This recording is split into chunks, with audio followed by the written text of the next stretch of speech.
ภาพที่หลายคนเห็นจนชินตาแต่ไม่เคยจางหายความประทับใจคือน้องอุ๋งอิ๋งก่อนที่ทุกครั้งน้องจะขึ้นเวทีน้องจะเดินเข้ามาก้มกราบขอพรพ่อโจและแม่นุช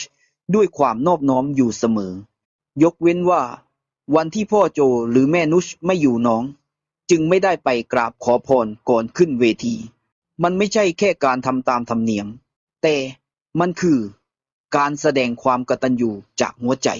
ใครที่อยู่แถวนั้นมักได้ยินคำพูดเบาๆของเธอว่าหนูขอพรนะครับพ่อหนูขอพรนะครับแม่เสียงเล็กๆแต่จริงใจนี่แหละที่ทำให้ผู้คนรอบข้างยิ้มออกมาโดยไม่รู้ตัวน้องอุ๋งอิ๋งไม่ได้เป็นเพียงแค่ศิลปินในวงสาวน้อยเพชรบ้านแพงแต่เธอคือลูกสาวบุญธรรมของพ่อโจและแม่นุชความสัมพันธ์นี้ลึกซึ้งยิ่งกว่าคำว่าครูศิษย์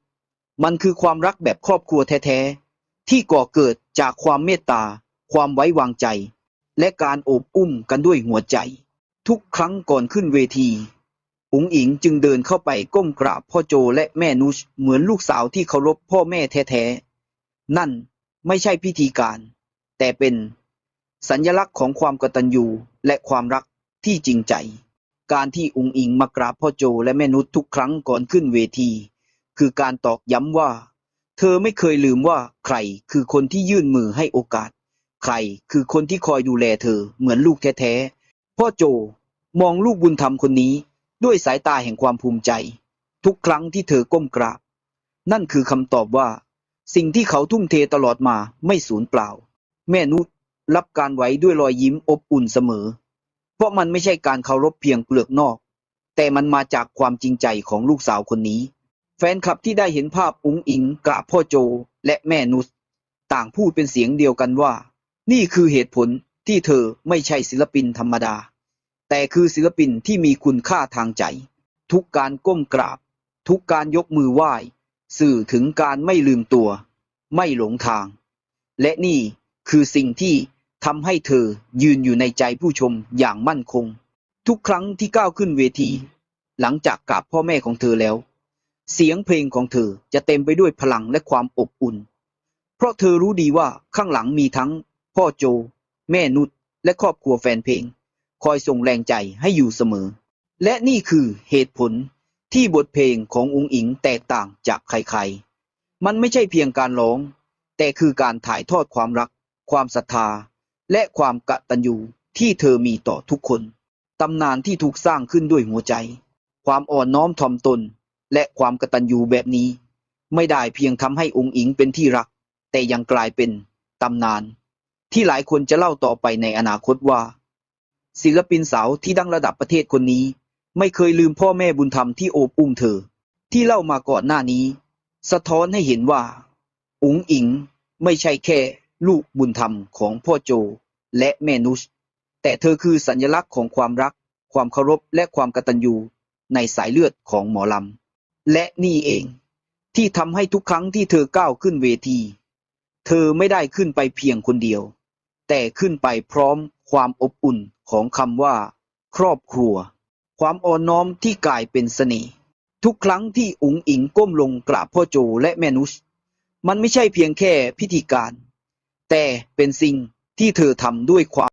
ศรัทธาที่แท้จริงจากหัวใจจริงๆจนกลายเป็นเสน่ห์เฉพาะตัวที่คนรอบข้างรับรู้ได้ทันทีว่านี่คือศิลปินที่ไม่ได้มีแค่เสียงเพราะ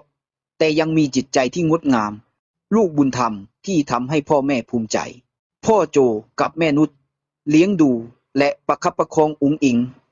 ราวกับลูกแท้ๆทุกการโอบกอดทุกคำแนะนำและทุกสายตาที่มองไปที่น้องล้วนเต็มไปด้วยความรักและห่วงใยเวลาพ่อโจยืนอยู่หลังเวทีคอยมองลูกสาวขึ้นร้องเพลงจะเห็นได้เลยว่าแววตานั้นเต็มไปด้วยความภูมิใจล้นหัวใจแม่นุชเองก็มักจะคอยดูแลเรื่องเล็กๆน้อยๆก่อนขึ้นเวทีเช่นในโลกของศิลปินเวทีแสงสีเสียงมักเป็นสิ่งที่คนจดจำแต่สำหรับน้องอุ๋งอิ๋งเรื่องที่อยู่เบื้องหลังเวทีกลับเป็นสิ่งที่หลายคนมองว่าเป็นหัวใจของความสำเร็จ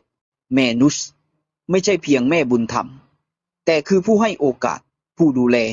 ผู้ให้ชีวิตในวงการหมอลำกับลูกสาวคนนี้ อสอนให้ร้องเพลงให้ดี ให้เคารพผู้ใหญ่ ให้ไม่ลืมต้นกำเนิด ทุกครั้งที่มีงาน ทุกเวทีที่น้องขึ้นแสดง ก่อนเธอจะยืนอยู่ใต้แสงไฟ เธอจะจดจำเสียงแม่นุชในหัวใจ เสียงให้กำลังใจ เสียงแนะนำด้วยคำสุภาพ และในหลายคลิป เราได้เห็นแม่นุชปรากฏอยู่ในมุมที่ไม่มีใครคาดหวัง เช่น ยืนอยู่เบื้องหลัง ยิ้มให้ เสียงเชียร์เงียบๆ สิ่งเหล่านี้คือรากฐานของความสัมพันธ์ ในระหว่างนั้น เราเห็นแม่นุชเผยรอยยิ้มที่เต็มไปด้วยความภาคภูมิใจ ทุกคำพูด ลูกร้องดีมาก แม่นุช ปลื้มสุดก็ถูกบันทึกเป็นโมเมนต์ที่แฟนคลับพูดถึงอย่างกว้างขวาง น้องอุ๋งอิ๋งเองไม่เคยลืมบทเรียนที่ได้รับ เวลามีแม่นุชอยู่ใกล้ๆ เธอจะพูดจา สุภาพถ่อมตัว ไม่รีบเดินขึ้นเวที หากไม่ได้ขอพร ยกมือไหว้แม่นุชก่อนเสมอ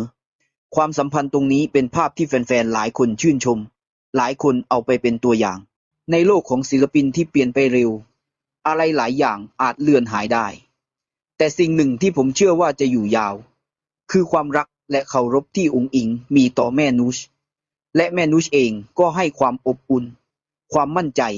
และความศรัทธาแก่ลูกสาวคนนี้ ภาพแม่นุช